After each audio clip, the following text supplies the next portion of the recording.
Chères étudiantes, chers étudiants, bonjour. On va débuter aujourd'hui ce cours sur l'histoire de la médecine.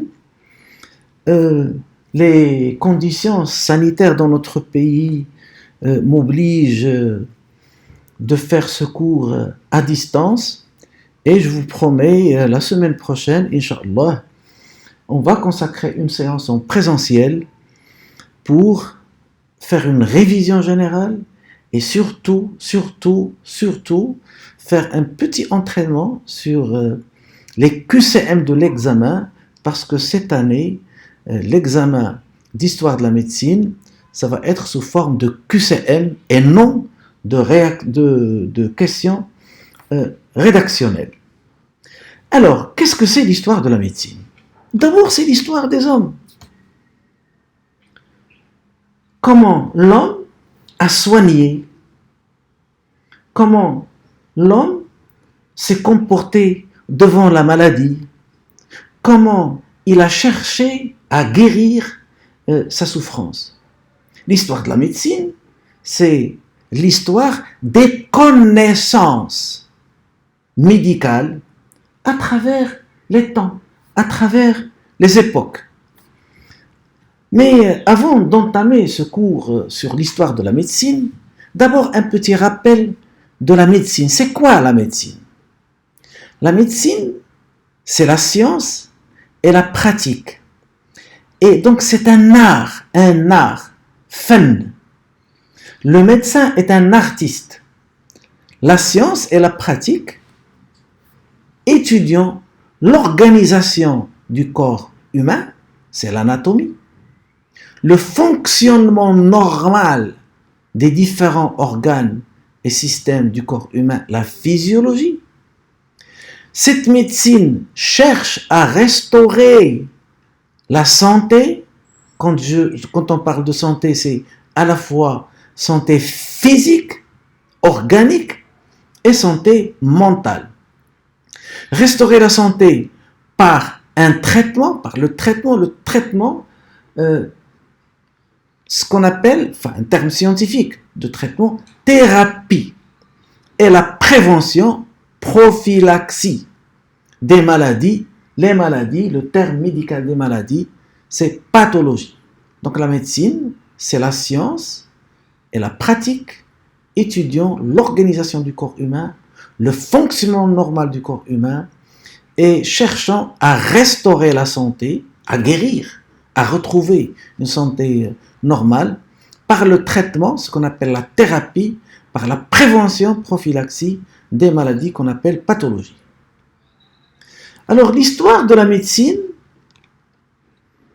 donc c'est l'étude des connaissances, les ma'arif, des pratiques médicales et chirurgicales au cours du temps. Que ces pratiques soient toujours pratiquées actuellement ou totalement disparues. Et ça, c'est le point capital dans l'histoire de la médecine. C'est que on va vous rappeler certaines pratiques, certaines techniques qui ont disparu actuellement.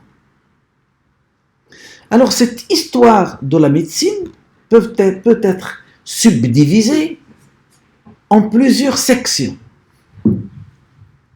Histoire des maladies, histoire d'une discipline médicale, d'une région, d'une période, d'une personnalité, histoire des hôpitaux, histoire des techniques de soins, et même histoire de certains malades célèbres. Histoire des maladies. On prend par exemple, la variole a disparu. L'histoire de la variole. La peste, histoire de la peste. Histoire de la lèpre. Parfois, on va s'intéresser à l'histoire d'une discipline médicale. Histoire de la dermatologie, histoire de la pneumologie, histoire de l'ophtalmologie. Par exemple, on sait que la pratique ophtalmologique a commencé des siècles et des siècles. Par contre, la dermatologie, c'est une discipline qui est récente. Histoire médicale d'une région. L'histoire de la médecine au Maroc. Une région. L'histoire de la médecine en Chine. L'histoire médicale d'une période. on peut s'intéresser à l'histoire de la médecine du XVIe siècle. Histoire de la médecine de la préhistoire, une époque. Histoire d'une personnalité médicale. On va prendre par exemple Pasteur et on va énumérer ses travaux, détailler comment il est arrivé à certains résultats. Donc ça, c'est l'histoire d'une personnalité médicale. L'histoire de Pasteur, l'histoire de Razi, l'histoire d'Avicenne, ainsi de suite. L'histoire des hôpitaux. Je ne sais pas moi. Histoire de tel hôpital à Bagdad, à Damas. L'histoire de tel hôpital à Paris. L'histoire de tel hôpital au Maroc. Il y a eu récemment une étude sur le sanatorium de Ben Smim. Le sanatorium de Ben Smim avec la diminution, la chute des nombres de tuberculeux. Le ministère de la Santé publique a décidé de le fermer parce qu'il n'y a plus de malades qui nécessitent des soins à un sanatorium. Eh bien, on a écrit l'histoire du sanatorium de Ben Smim. Histoire des techniques de soins. Une technique chirurgicale donnée a évolué. Je ne sais pas, par exemple, pour faire l'ablation d'une lithiase vésiculaire, avant, on faisait une cicatrice abdominale pour enlever le calcul. Maintenant, on peut le faire par voie endoscopique. Donc, c'est une technique qui a évolué avec le temps. Et puis, histoire de malades célèbres.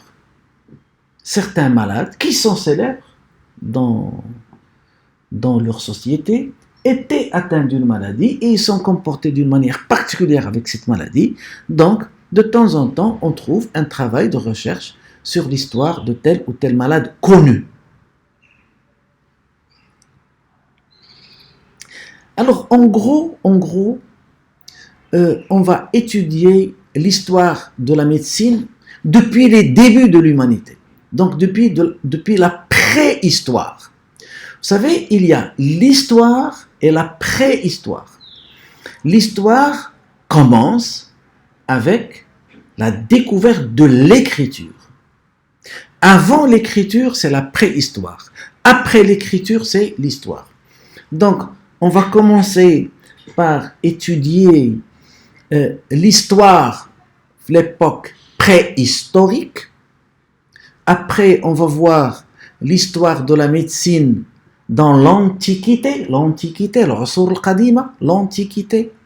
On va voir l'Antiquité ancienne, ça va concerner la Mésopotamie et la médecine en Égypte ancienne. Ça, c'est l'Antiquité ancienne. Puis, il y a l'Antiquité gréco-romaine. Donc, on va voir la médecine grecque. Donc, le grand savant, c'est Hippocrate. Puis on va voir la médecine romaine avec Galien.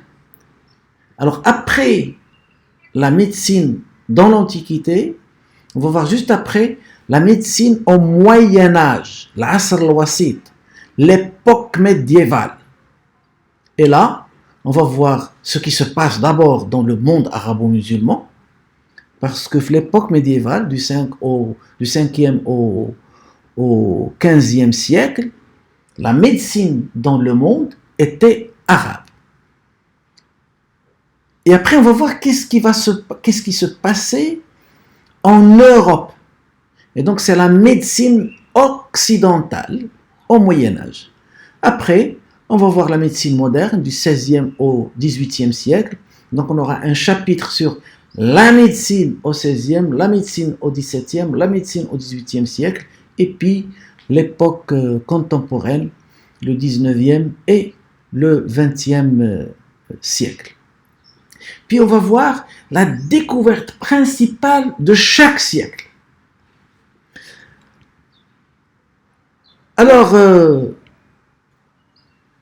on ne va pas étudier l'histoire de la médecine complètement, non, parce que c'est tellement vaste. On ne va s'intéresser qu'à l'histoire de la médecine, le pourtour méditerranéen. C'est comme ça il y a bien une médecine chinoise, il y a bien une médecine indienne, il y a bien une médecine colombienne, sud-américaine, mais malheureusement, on ne peut pas étudier l'histoire de la médecine dans toutes ces régions.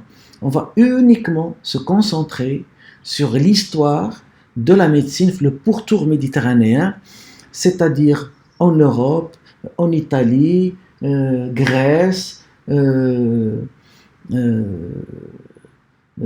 région mésopotamienne, Syrie, Irak, péninsule ibérique, Égypte, Tunisie et Maghreb. On ne peut pas étudier l'histoire de la médecine de toutes les régions du monde. Et je vais terminer cette introduction par les propos de Marcel Florquin, qui était professeur de biochimie à l'université de Liège et qui dit: l'histoire de la médecine n'est pas seulement histoire, elle est aussi médecine. C'est-à-dire, l'histoire de la médecine doit avoir la même importance que les autres disciplines de la médecine, que l'anatomie, la biochimie, la physiologie et les autres disciplines.